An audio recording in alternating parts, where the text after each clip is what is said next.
तो हाँ जी guys, welcome है आपका माय न्यू स्टोरी में। और दोस्तों, मैं आपको एक चीज़ बताना चाहता हूँ कि जो भी मैं स्टोरी लेके आता हूँ ना, वो रियल नहीं होगी, सॉरी कोई फेक नहीं होगी, रियल होगी। जो मैंने अभी तक अपनी लाइफ में देखा है, जिन लोगों को देखा है, जिन चीज़ों को देखा है ना, सिर्फ वही चीज़ होंगी उसमें। ऐसा नहीं कोई फालतू की ला के उठा के कहीं से कहीं रख दिया है ना, किसी दूसरे से सुना दी।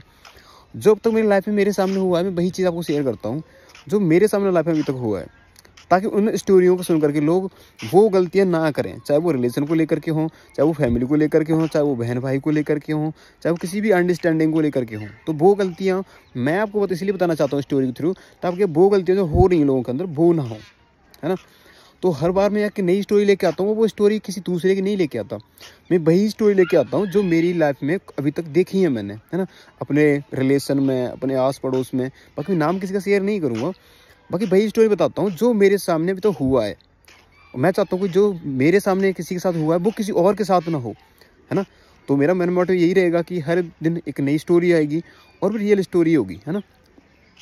बाकी आज वो जो स्टोरी बताने जा रहा हूँ ना, तो बहुत ही क्या ही बताऊँ मैं आपको, है ना। क्योंकि वो स्टोरी क्या है, थोड़ा सा दिमाग से सुनना और इस स्टोरी को ना लास्ट तक ज़रूर देखना, ताकि आपको बहुत सारी चीज़ क्लियर होंगी कि जल्दबाजी में लिए हुए डिसीजन गलत क्यों होते हैं, है ना। लोग बोलते हैं ना कि जल्दबाजी में लिए हुए अक्सर फैसले गलत होते हैं ना, वो गलत क्यों होते हैं मैं वो आपको चीज़ बताऊंगा आज। एक बार क्या होता है, हमारे पड़ोस में, मैं दिखा नहीं सकता, नाइट का टाइम होने जा रहा है, भाई दिखा भी देता है। हमारे पड़ोस में बहुत अच्छी फैमिली थी, सब कुछ था, अंकल है हमारे, तो नाम तो शो नहीं कर सकता मैं। तो सीन क्या हुआ कि वो अंकल थे, तो उनकी शादी हो रखी थी, बट हुआ क्या था, उनकी जो वाइफ की एज थी वो बहुत ज़्यादा थी उनके अकॉर्डिंग, आई थिंक 4-5 साल ज़्यादा होती। तो उन्होंने क्या किया, दूसरी शादी कर ली। और दूसरी शादी की तो दूसरी सेकंड बीवी ने क्या किया, उनको ये बोला कि अगर मेरे साथ आपको रहना है तो पहले वाली बीवी को आपको छोड़ना पड़ेगा। और उन्होंने किया भी वही कि उन्होंने पहली वाली बीवी को छोड़ दिया। अब क्या सीन हुआ, अब बच्चों की शादी भी करनी थी। तो हुआ क्या कि उन्होंने जल्दी, मतलब कि एक अपनी जान छुड़ाने के लिए एक शादी की। और दूसरी बात, उसी शादी की वजह से एक उनकी लड़की थी जिसकी एज थी आई थी मेरे हिसाब से 15-16 साल। तो उन लोगों ने क्या किया, 15-16 साल की एज में अपनी उस लड़की की शादी कर दी, जो अंकल थे, है ना। अब अंकल ने शादी कर दी, तो सीन क्या हुआ, जो लड़का था आई थिंक वो होगा 20 साल का, लड़की होगी 15 साल की। कोई इशू नहीं है, हो जाता है गाँव में। बट अब रियल स्टोरी शुरू होती है कि एक लड़की होती है ना, उसकी एज होती है आई थिंक 18-20 साल, जब उसे समझ आती है कि रियल लाइफ में एक जो उसकी जहाँ भी जाती है वो उसे वहाँ पे क्या करना चाहिए, क्या नहीं करना चाहिए।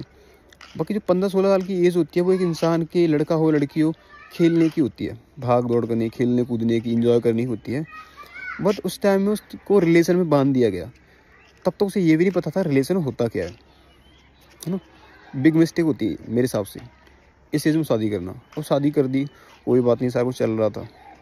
अब क्या हुआ कि वो लड़का था, लड़की उतना दिमाग नहीं था, तो उस लड़के ने क्या किया, उस लड़की को कूटना स्टार्ट कर दिया, मारना स्टार्ट कर दिया। बाकी यहाँ पे दो चीज़ आ जाती हैं, एक होती है लव मैरिज, एक होती है अरेंज मैरिज। तो मेरे हिसाब से लव मैरिज बेस्ट है, मैं सजेस्ट किसी को नहीं करूँगा, मैं खुद भी नहीं बोलता इस चीज़ को, but I think love marriage best है। वो इसलिए है कि दो बंदों की अंडरस्टैंडिंग हो जाती है, और इसी अंडरस्टैंडिंग ना हो पाने की वजह से इस रिलेशन में क्या हुआ कि चलता गया, है ना। शादी तो हो ही गई थी, तो आई थिंक उसको 12-13 मंथ बाद एक बेबी भी हुआ, जो अभी आई थिंक 1-1.5 साल का हो गया होगा, वो भी हुआ। बट अब क्या हुआ कि वो लड़का उसको इतना मारता है, इतना पीटता है, मैं क्या ही बताऊँ आपको, हाँ। और उस लड़की की बात की जाए, जो एज उसकी खेलने कूदने की थी, इंजॉय करने की थी, उस एज में वो लड़की दुबक के भागती है इधर उधर, डर लगा रहता है उसे, क्योंकि उस लड़के ने उस लड़की को भी मारने की कोशिश की, यहाँ तक उसे नहर में भी फेंक दिया था। तो ये सीन है ना, बहुत गंदा होता है। तो कोई भी रिलेशन करो ना यार, थोड़ा सोचो उसके बारे में। और मैं कहता हूँ हर एक रिलेशन में अंडरस्टैंडिंग होनी चाहिए, वरना रिलेशन कोई नहीं चलता। तो बाकी हर रोज़ एक नई स्टोरी आएगी और वो रियल स्टोरी होगी, और मुझे लगता है कि आप लोग ज़रूर प्यार दोगे, और धीरे धीरे करके ये स्टोरी बहुत अच्छी स्टोरी आएगी। स्टार्टिंग छोटी है, रिजल्ट बड़ा आएगा। बाकी ओके, बाकी जो भी आपका रिलेशन जहाँ भी है ना, जैसा भी है, चाहे वो किसी का भी हो, अपनी फैमिली का कुछ भी हो, रिलेशन को बचा के रखो, वरना बनाने में टाइम लगता है और टूटने में सिर्फ एक ही काफ़ी होता है। ओके, बाकी टेक केयर, ख्याल रखो अपना, अपनी फैमिली का। मिलते हैं नेक्स्ट टाइम।